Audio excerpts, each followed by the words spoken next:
Hey everybody, we're back with another episode here of Quarantine Questions, and this week we've got a guy that I have recently met, and his name is Drew Stanton. Drew, welcome. Thank you. Thanks for having me on. Absolutely. So you and I actually met at a PAO conference, and you shared with me your desire to help out and to be part of the work that we're doing here at Water Mission. So we've included you, and you're actually our first NFL guest. We've had a lot of baseball guys, so it's great to have a football player here. So let's get started. So one of the things that I've been asking all of our guys is, life is, of course, a little bit different these days. So what does quarantine look like for you and your family?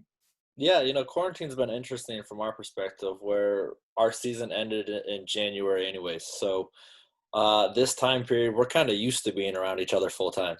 My wife and I, there's a little bit of an adjustment period. We always say there's about a 2-week just kind of reintroducing ourselves, because during the season I'm gone all the time. I'm doing stuff, and she's kind of holding the house together for us. So we transitioned in our move back from Cleveland back to our home base here in Arizona, and had a lot going on. But I think for us, it just allowed us an opportunity to slow down even more.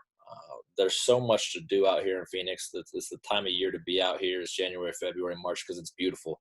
You can play golf. You can do so many different things, and you can get pulled in a lot of different directions, and life can almost seem like it's in fast forward. So when we saw this kind of coming down, this shelter in place, my wife and I wanted to be super intentional and just kind of see how God was going to interact in this next phase that we were going through. So we talked about it, and after emulating some of the stuff that we learned from our mentors, Dave and Ann Wilson, who have been phenomenal in our marriage, they had a guest speaker on Jefferson Betke from Hawaii. He was talking about how they do Shabbat dinner with their families on Fridays. They intentionally slow down, and we've talked about this, but wanted to be super intentional with doing it. And everybody can be overwhelmed with it at times, especially if you're following the rich tradition of that and that culture. But we tried to put our own spin on it, took some of what he said, took some of our own experiences. So we have a new coined phrase in the Stanton household of Fancy Friday. So I've got 3 kids right now with a 4th on the way. My oldest son, Asher, is 7. Daughter, Emmerich, is 5. Marigold, or Goldie, is 2. And then said baby girl that doesn't have a name because she's the 4th will be here in July. So we just try to have a lot of fun. We do musical chairs. We try not to do any technology, but again, we're dealing with kids, but we want to make it super intentional, loving. I pray over them, say, the Shabbat prayer. We light candles to kind of cease and celebrate, are the 2 candles that we took from Jefferson. So we get fresh cut flowers, we dress up, we do all this stuff. And it's just been really, really nice to kind of start a tradition in this time period. That's really cool. I love that. So one of the questions that I've asked guys before is, have you had to eat anything strange in quarantine, dig stuff out of the back of the pantry or the freezer? But I'm curious, what do you eat at a Shabbat dinner? We try to step our game up a little bit. So now we've had 6 or 7 of them. Sometimes it's great success. Like if I roast the whole chicken and I learn how to cut a chicken and do all that, haven't been that handy. I enjoy being in the kitchen. But how to actually carve an entire chicken, make it edible for all the kids. Some stuff didn't go over so hot, but those won't be repeated in our household. We had short ribs the other night, and those turned out great. So, again, it's just one of these things that we kind of talk about it, and it just is a time where we go through and say what our highlight of the week was, and each kid gets a chance to talk about it, and we reflect, and just a chance to look back and also be thankful for everything that was provided for us. That's great. Well, you're a very intentional guy from what I know of you, and you've had a chance to play in a lot of different places. Your family's moved around quite a bit, and you mentioned the new addition coming here too. But that's one thing that I know about you is that you've done a lot to involve your kids and your family. And one of the things that I know is close to your heart is working with other families with kids with special needs or kids in the hospital. And you told me about your High Five Foundation. Could you just talk about why that was developed and maybe some of the special experiences you've had through that? Sure. when I was at Michigan State, we had a great community outreach program. And through that, I got involved with Children's Miracle Network and Special Olympic of Michigan. So once I was drafted by the Detroit Lions, I just wanted to continue that and open up a line of communication. I already had, some great resources there and wanted to tap into those, make a difference. And really anything that involves kids, I'll come alongside. That's really a big passion of mine, and why probably I try to pour into my own kids' life so much. Just you see the importance of that, and you see the value that you can bring. And me, by simply putting on a helmet, makes a difference in being able to do hospital visits, being able to go and hand out awards. And Michigan is really cool in the sense that their Special Olympics is one of the best nonprofits in the entire nation. I mean, I've been to the summer games, I've been to the winter games, and they have over 4,000 athletes that perform there. And it's not necessarily just about performing. I mean, they have quality of life examples that they do, and they provide kids that might not know they have vision problems or hearing impairments and all this stuff. And just to see the well-roundedness of not only that organization, but Children's Miracle Network as well. It's such a powerful gift to be able to walk into a hospital room and change a kid's vital signs. So many times you hear about that and you talk about that, and being able to also share your faith with it. I think that's something that as professional athletes, we don't really get an opportunity to do, because they're not interested in that. They're looking for sound bites, but a lot of the good that can come through a foundation. And I'm so fortunate of having this foundation for over 10 years of doing a golf outing has become our main fundraiser. We've been able to raise over $1 million, and we hit that benchmark, I think, last year. And so to be able to have my name attached to it has been really, really neat. I tried to, follow John 3:30, and I'm trying to decrease and let him increase. And that's been kind of a call my entire life, but trying to be more intentional with following it now. So the foundation's been great and has allowed my wife, our extended friends and family to be able to get involved. And money is huge. I think that people are very strategic with how they give their money, where they place their money, but I don't only want people to donate their money. I want them to come get involved and raise awareness for the issues we believe in. Man, that's great. Yeah. And hats off to you for doing that and involving people, creating an outlet. One of the things that I know that your foundation got involved in too, you mentioned you're a Michigan guy, was the Flint water crisis. And I know that was very near and dear to you, and maybe that's part of what prompted you to get involved with Water Mission. I'd love for you to speak about that part of your passion, and maybe what prompted you to seek out Water Mission and get involved. Yeah, the beauty of having your own foundation is you kind of get to dictate where the funds go. Now, in saying that, I also, am very intentional with what we do in that regard. I want people to know, okay, this is what we did with Special Olympics. We allowed to transportation to be provided for inner city kids in Detroit that otherwise wouldn't be able to go all the way up north to Michigan. We, are transforming PICU units in the hospital in mid-Michigan. So everything that I do when I'm raising money, I want people to know what it's for. If it's not, then it's coming out of our own pocket, and I'm trying to steward that money correctly. So through that ability to do so, we wanted to donate. We wanted to get involved with the water crisis going on in Flint. It's unfortunate to have something of that magnitude happen in your backyard, and the people that I've had many teammates, many people that I know live in Flint, are from Flint, and it impacted and raised awareness. So we tried to come to their aid, not only by donating water and doing those obvious things, because that was a necessity. We tried to do different fundraisers, different things to really make a difference and make a change. And that was our goal within all of it. Cool.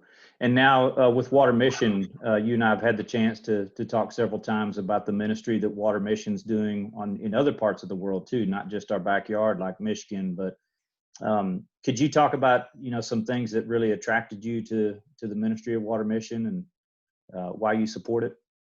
For sure. So, being in the NFL for an extended period of time, you learn to become transient. You learn to not really set roots down, and you can attest to that from your career. So you get kind of used to not really doing that. And when you don't have a home church or a home base, you kind of have this money that you feel like you want to give away. We're called to tithe and do that, but you also want to make sure you're giving that money to great causes and great organizations. So through the help of PAO, as you mentioned in the introduction, I was able to get a list of probably 10 different organizations that were Christ-centered, which matters immensely to my wife and myself, being able to get involved with those, but also that are impacting people on a different level in a unique sense that is passionate to us. Anything that I do, I want to be passionate about. I want to come alongside people that are like-minded and that have a focus on what they're trying to accomplish. So it was in Tucson that a friend of mine, Mallory Brown, sent us this list, and I went through all of them, and this one just really resonated with me. Maybe because of the parallels, like you said, but also water is a huge thing in our house. I mean, even my 2-year-old daughter, she knows how to go to the water cooler and pull out water, drink it. Like, we're constantly drinking water, especially here in the desert. You need it. But beyond that, just started donating after I read the mission statement, what you guys were trying to accomplish, and didn't want to attach my name to it. Didn't need the notoriety of being an NFL player. Just kind of wanted to see how God was going to use that. And then, being able to intertwine that with meeting you this past year in San Diego has been awesome. I just feel like God's putting on my heart to go out and serve and do more. I want to go on mission trips. I've never done that before, but I think just being able to see the parallels, not only with water and the Bible, but what you guys are accomplishing and how you're trying to truly impact, people that are impoverished, people that really need it. And then watching the videos that I've seen and being up to date and just seeing how God truly is at the center of this, man, I'm excited to be a part of it and can't wait to see where this takes us. Yeah, I am too, Drew. I can't wait to go in on that mission trip with you. You've mentioned a couple of times, and I just want to reiterate it here for people that are listening, how important that advocacy piece is. The work that you've done through your foundation, the way that you came to Water Mission because of others who told you about it. That's what we see as really the way to touch networks with other networks. And once we start doing that, we can really magnify and multiply the efforts that one organization can't just do with the people that are in it. We need advocates out there spreading the word. So thank you for what you're doing. Oh, my pleasure. I think the neat thing for this too is it's opened up conversations with my kids already about what this looks like to go serve. I know you met my son Asher, but just being able to have these conversations with a 7-year-old kid, that some of the things that not only he takes for granted, but we as Americans take for granted, of having clean water, of being able to wash our hands, especially with what's going on in the world today. I mean, just simply by washing your hands, how far that can truly go. It starts to be eye-opening, and it's just a matter of spreading the word. And like you said, combining networks and extending networks and doing it all for the kingdom. Amen. Yeah. Well, hey, on a lighter note, before I let you go, I was doing a little research on you, as I mentioned before this, and saw a lot of great work about the stuff you do. I also saw that you're one of the people that are known for their extravagant touchdown dances. So maybe I'm not going to ask you to dance. Don't worry. No, unless you want to. Nobody gets it. But maybe you can help us. See, in baseball, we're all about the handshake and the art of the fancy handshake and all the slaps and everything. But you guys have something altogether different in the dance. But what is the art behind a good touchdown dance? There is zero art on that one. I mean, that was just raw emotion of, hey, we're up in Seattle trying to win a game in a crucial third down. And truth be told, I was kind of, if you watch the video closely, kind of matriculating down the sidelines past the point of where I should have been. So, again, I usually try to keep my composure, but that one was just too much. And then the leg kick to finish it off, I will never live down. So everybody, I mean, there's people, I'll even see people around Phoenix, and they'll pull their phone out and be like, "That's you right here, right here." Like, yeah, that's me. So, there's worse things to be known for, that. And then, like you said, early on in my career, I did the Dougie when I was with the Detroit Lions. Dougie Freshman gave me a good rating on it. So, there's worse things to be known for. Yeah, there you go. Well, the question is, did you get flagged for excessive celebrating? No, I didn't. Oh, okay. It was one of those things because we were on Sunday Night Football, and they had all the different cameras, and I mean, this was a while ago, so now there's many more cameras, but Andre Ellington kept panning down the sideline scoring, and the camera stayed right on me because I was doing this, and arms and legs started flying. I don't even know what happened. We get in the locker room, and I didn't know any better.